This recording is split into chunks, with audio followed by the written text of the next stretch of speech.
early voting is going to begin next week, and the race for the state Supreme Court headlines the spring election. Control of the state's high court at stake, and that's why the stakes were so high on Wednesday night when conservative candidate Brad Schimmel and liberal candidate Susan Crawford met for their one and only debate.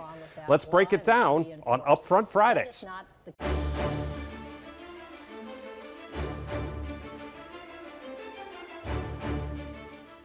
And of course, we're joined by Matt Smith, the political director of WISN TV and the executive producer and host of UpFront, and of course, one of the moderators on Wednesday night. So, Matt, I'm curious, when you walked off the stage, when it was over on Wednesday, what were your initial impressions?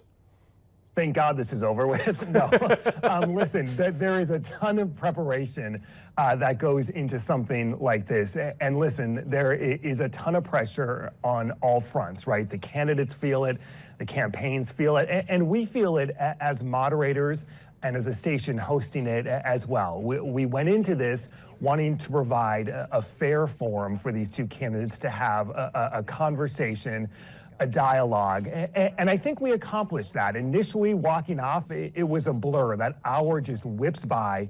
You try to get through as much as you can, try to keep them on task, while also allowing them to engage and allowing voters to learn. You know, you were very clear, you and your co-moderator and co-host of UpFront, Jaron Jordan, were very clear. We want to have a conversation. You mentioned that many times at the outset. You were able to do that. We've all seen recent political debates devolve into shouting matches and who can talk louder over the other person. I thought the format and the proximity to the candidates really worked in your favor in that area because you were able to keep them on task. You kept the guardrails in place. You wouldn't let someone talk over someone else.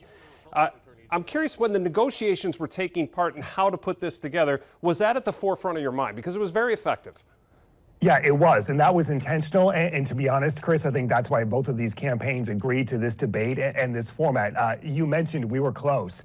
This was a 5-foot table. We had 4 people sitting around it. I think it looked even bigger it did. On television.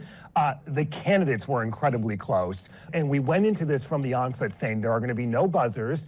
There's going to be no strict time limits, but we are going to keep time. We're going to keep this on track, but we want to have a conversation. And that's ultimately why the candidates agreed, because they didn't want this necessarily stuffy format where 60 seconds your mic is killed or a buzzer goes off, or you're repeatedly interrupted by the moderators. You know, we had to interrupt a few times, but our goal was just to kind of let this conversation evolve and see where it went, and that's what the candidates wanted as well. We had J.R. Ross, the editor of WisPolitics.com, on Wednesday morning previewing before the debate, Wednesday afternoon. And he talked about, you know, these political junkies will watch debates. Who knows how many people tuned in? If they missed it, they can certainly get back and watch it. But what he said to watch out for was the viral moments. That's what they want to avoid happening, is a viral moment that then plays out on the ads here in the final 2+ weeks. Did both candidates avoid that?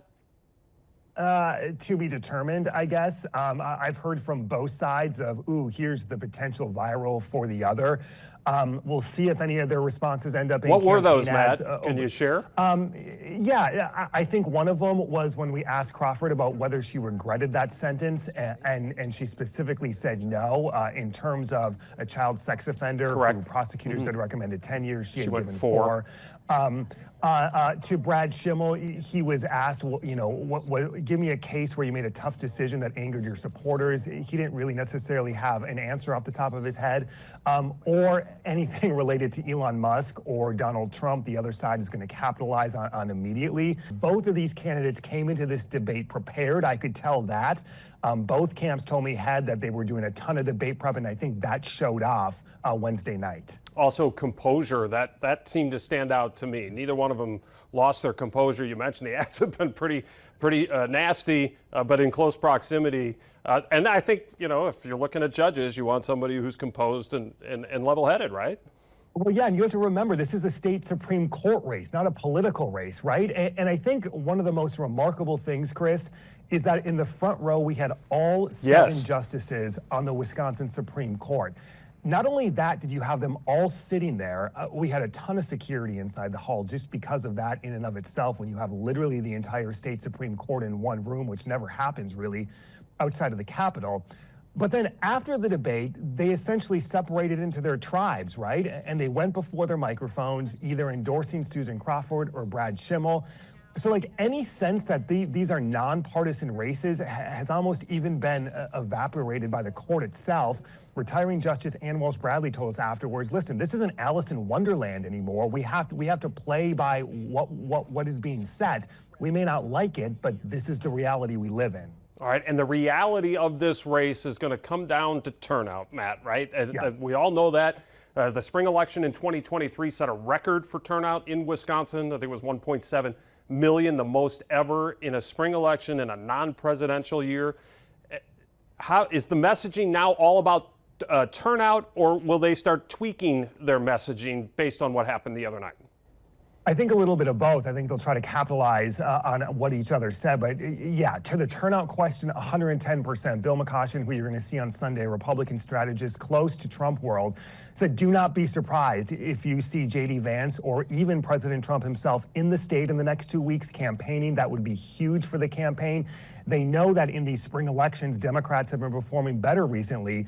So if you can find these low propensity voters on the Republican side who just have gone out for Trump, you got to convince them for Brad Schimmel to go out to vote. Democrats looking to capitalize just on this energy that some Democrats seem to have, the anti-Trump, the anti-Elon Musk, and they are sure going to ride that anti-Elon Musk wave with his groups donating. So yes, this is all about mobilization in the final 2 weeks. Fascinating discussion to watch the strategists on Sunday and how this may play out. We always watch you on Sunday. Matt, thanks so much. Sounds good. Have a great weekend. And of course, you can see Up Front this and every Sunday morning, 10 a.m. right here on WBAY TV. Well, right